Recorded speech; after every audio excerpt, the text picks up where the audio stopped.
Good evening. Welcome to our first Wilson TED Ed event.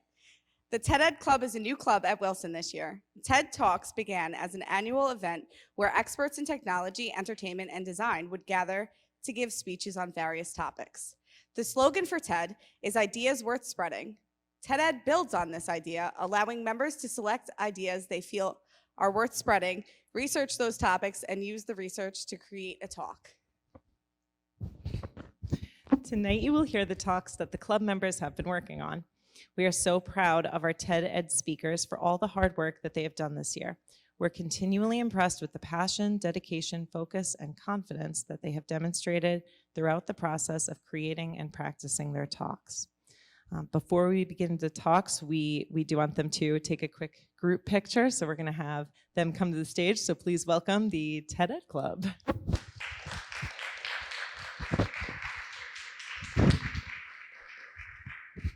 Making their way out.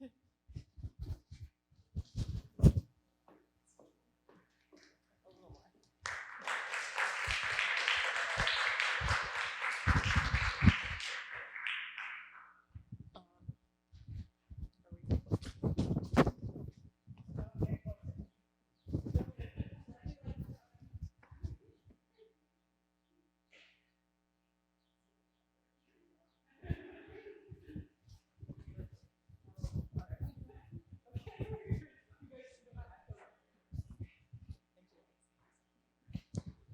Our first speaker tonight is going to be Jane Myers.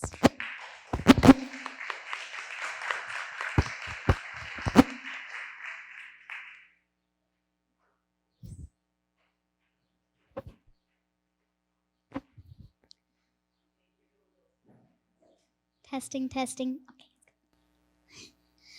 One time I scored my first goal. How I did that was from the confidence from the best coach ever.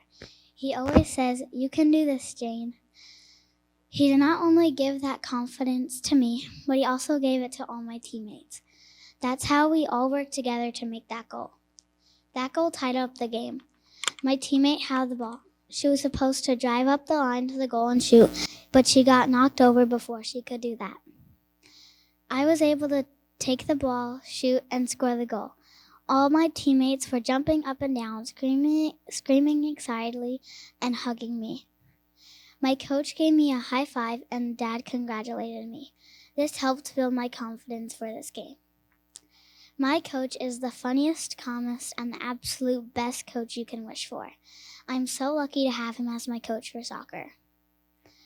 Having a good coach can help create healthy habits. Our coach gives us passing drills to help us learn how to pass. He reminds us to hydrate and take water breaks. A good coach can help build confidence. When we won our quarterfinals in the Long Island Cup, he congratulated us and said we did a good job.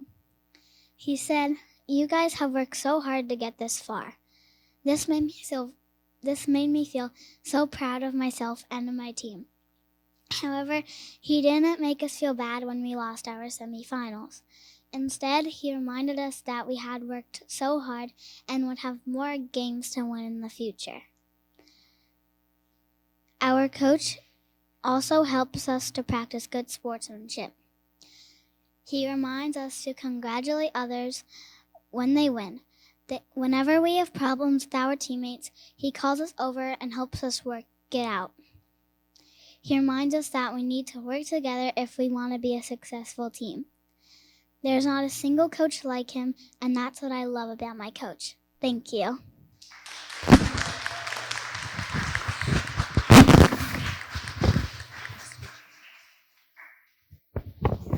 Here we're going to switch this.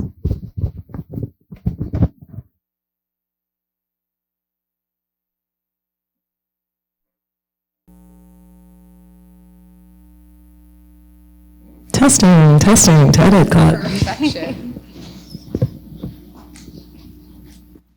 Next up, we have Andrew Walters.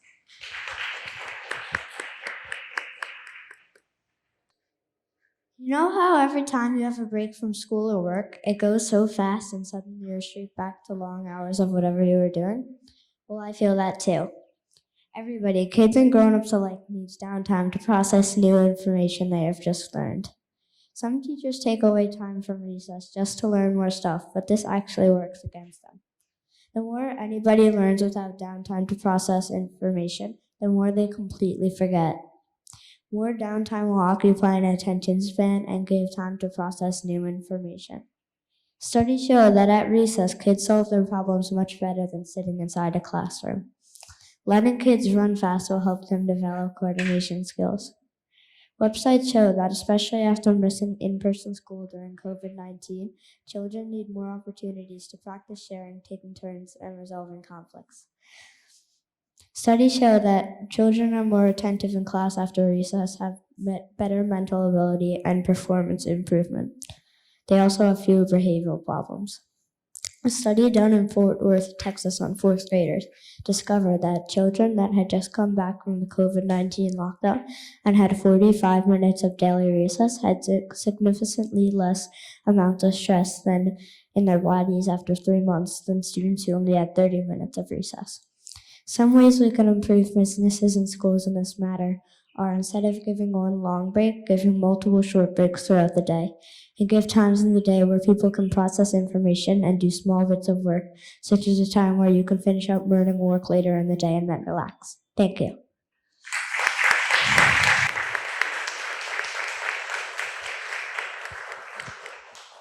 Next up, we have Rachel Dryden.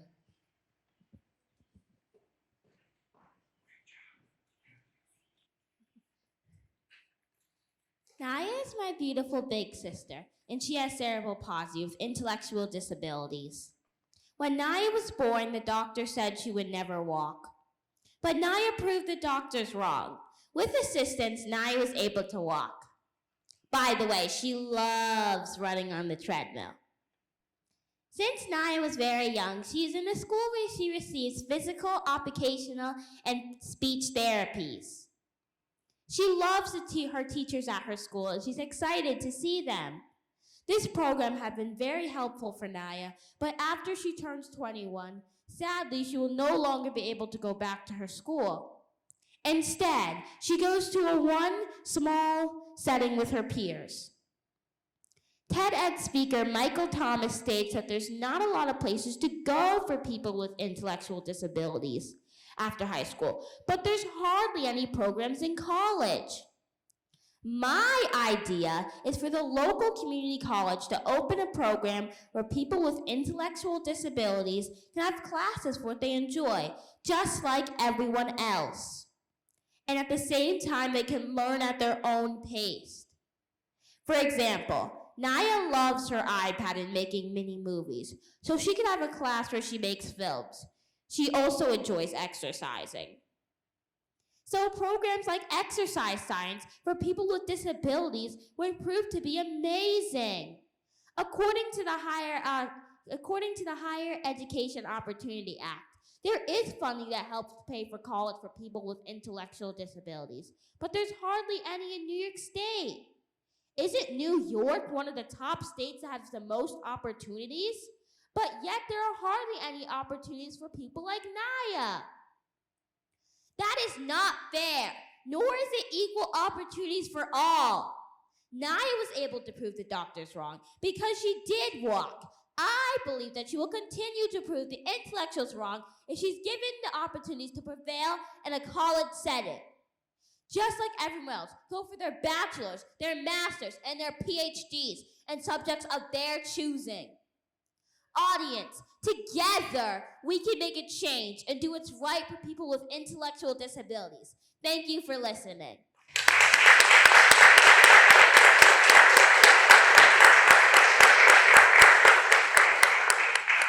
Next up, we have Aslan Peterson.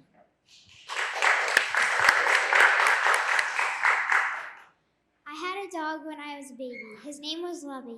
He was brown and white, and he was an English bulldog with a pushed-in face. He would start barking like crazy when someone came to our house. He loved to go on walks around the golf course or around the block. He would make the happiest sounds when he was excited to do something. Something else he loved to do was do was sleep in his bed, although we had to get him a few beds because he loved to chew them up. He could do cool tricks like paw, sit, and lay. Having Lovey was so much fun, but it was a lot of work. My mom is a teacher. She would have to run home during her breaks to let Lovey out and feed him. We would take Lovey to the vet at least once a month, and he needed special eye drops. He had to take medicine that he didn't like, and we had to work hard to find a way for him to take it.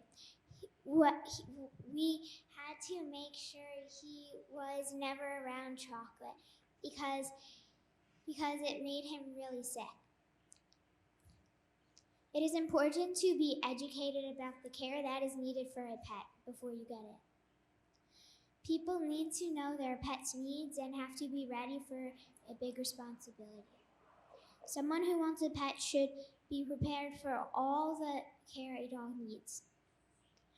There are high vet bills, and dogs need to be trained for everything, including how to behave inside and outside of the house.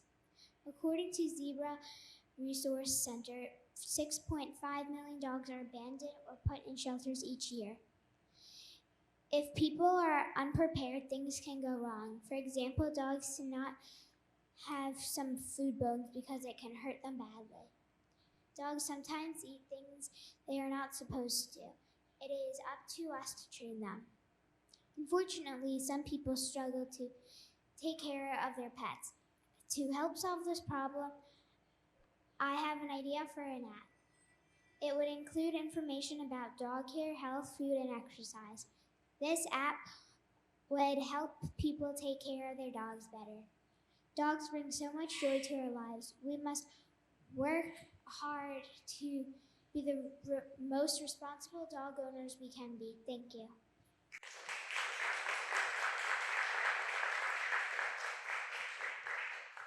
Next, we have Grace Rao.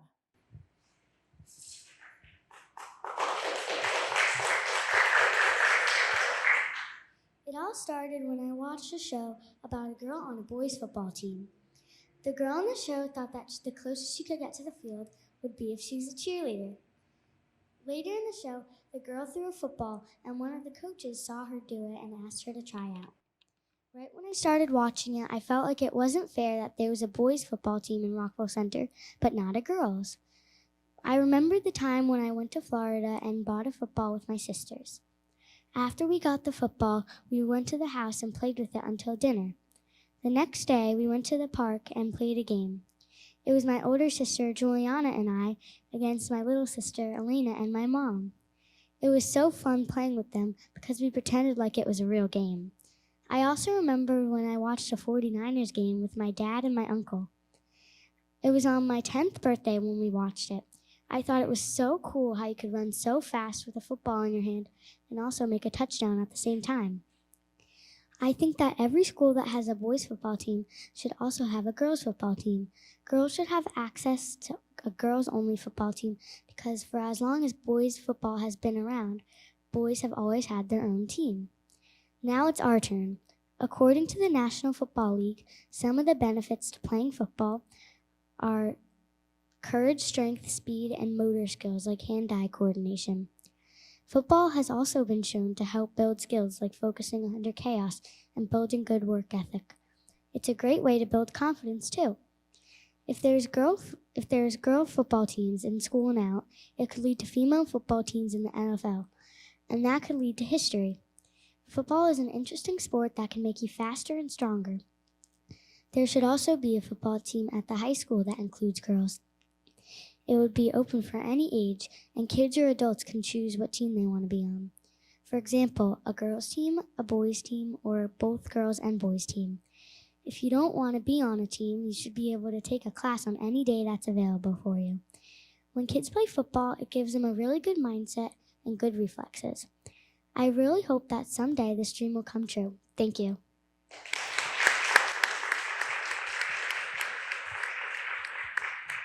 Next, we have Kira Brown.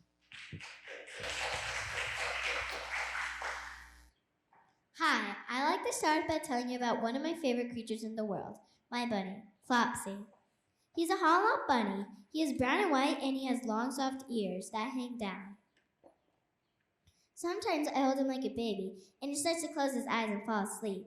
He loves animal crackers, strawberries, and bananas. Sometimes he gets really excited and I can calm him down by petting his forehead. It makes me feel good to know that I can make him feel happy, comfortable, and safe. It turns out being around animals doesn't just feel good. Research shows that having animals in your life can help you in many different ways. According to Health Guide, children who grow up with pets have a lower risk of having allergies and asthma. Having pets has also been to increase responsibility. One way I experience responsibility with Flopsy is that I have to make sure he's not chewing anything that he shouldn't be. We also have to watch him to make sure he doesn't chew wires. Having animals has also been shown to increase empathy. Empathy is being able to understand how someone else feels. It makes me happy when I play with Flopsy and see him happy. I feel really proud of him when I train him and with animal crackers and he gets the trick. According to NIH.gov, a study showed that children who spent 10 minutes playing with animals felt more relaxed. I've seen this when I have been upset. I've been around Flopsy. One day I was crying because I was very, very sad. But then I held Flopsy. He started licking me, which made me feel happier. I hugged him and I felt much better. You should appreciate having an animal with you by your side. If you don't have your own pet, you should go to a friend's house and discover how calm and happy you can be with an animal. Thank you.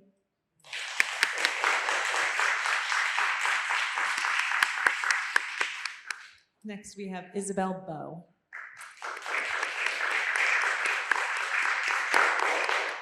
Raise your hand if you have ever played a sport. You can put your hands down.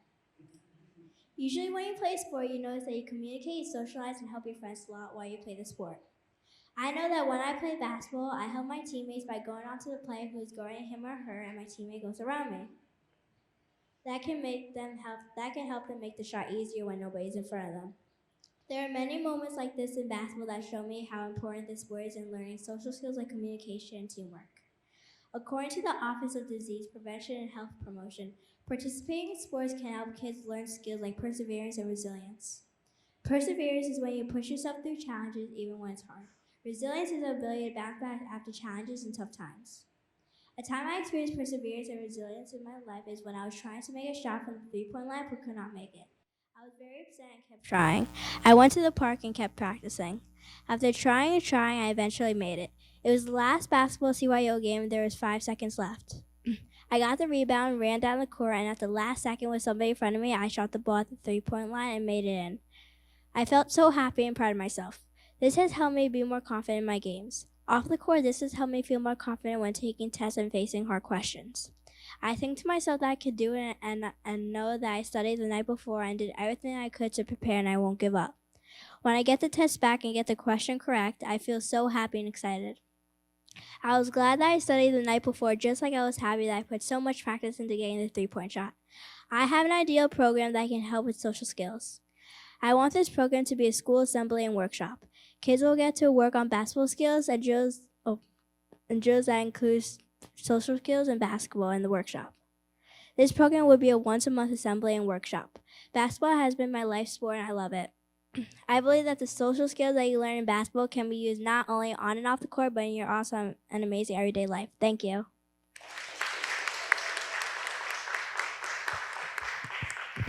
Last but not least, we have Jack Murphy.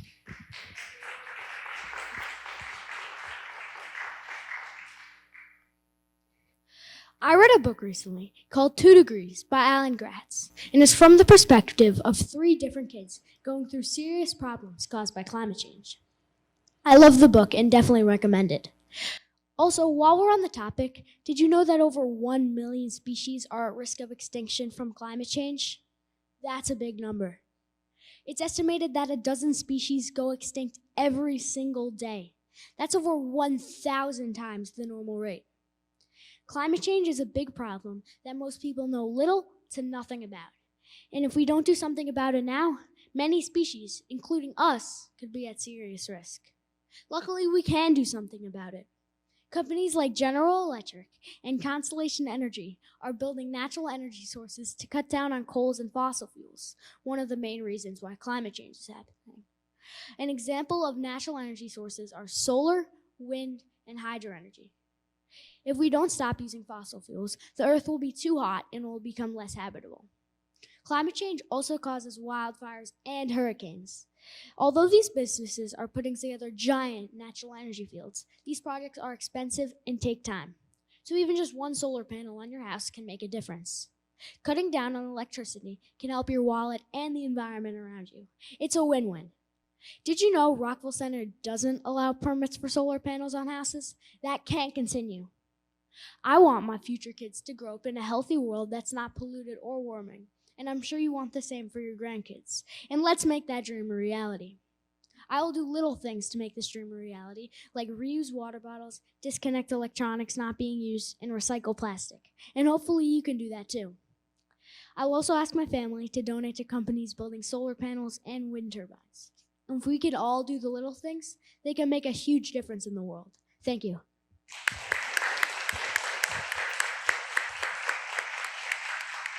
So that is all our speakers for the night. We're so proud, Ms. Jordan and I are so proud of all the work that they put in to get it to the point that those talks were so fabulous. So we are meeting in the Media Center if you want to come down for refreshments. We have some snacks and things, and our speakers will be there. So thank you. Thank you very much.